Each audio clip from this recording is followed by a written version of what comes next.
શહેરના વડવા વોશિંગ્ટન નજીક બે જૂથ વચ્ચે સર્જાયેલ મારામારીની ઘટનામાં સંડોવાયેલા ઈસમોને પોલીસે ઝડપી લઈ સમગ્ર ઘટનાનું રિકન્સ્ટ્રક્શન કરાયું હતું. 2 દિવસ પૂર્વે શહેરના વડવા વોશિંગ્ટન નજીક બે જૂથ વચ્ચે અગાઉથી ચાલી રહેલ વિવાદને લઈ બંને જૂથ દ્વારા સામસામા હથિયારો ધારણ કરી મારામારીની ઘટના સર્જાઈ હતી.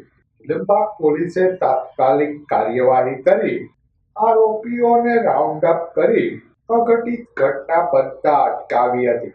પોલીસે બંને જૂથ વિરુદ્ધ ગુનો નોંધી ગુનામાં સંડોવાયેલ અલ્તાફ ઉર્ફે હબા ઇમરાનભાઈ કાદરી, અમન ઉર્ફે બાબુ હબીબાણી, ઇનાયત ઉર્ફે મેલી ઇમ્તિયાઝભાઈ હબીબાણી, યાસીન ઉર્ફે માણિયો કરીમભાઈ, શકીલ ઉર્ફે બાબા બેલી, દાનિશ ઉર્ફે ભોલુ અબ્દુલ રજાકભાઈ કુરેશી, સાહિલ ઉર્ફે હસ્તી જાહિદભાઈ સૈયદ, યાસિક મલેક, યાસિક મજીદભાઈ ખોખર, ઉવેજ ઉર્ફે માયા હરીફભાઈ મલેક, શહેજાન ઇરશાદભાઈ કુરેશી સહિતના ઈસમોને ઝડપી લઈ ઘટના સ્થળે લઈ જઈ સમગ્ર ઘટનાનું રિકન્સ્ટ્રક્શન કરાયું હતું. આરોપીઓને કાયદાનું ભાન કરાવવામાં આવતા ઘટના સ્થળે લોકોના ટોળા ઉમટી પડ્યા હતા.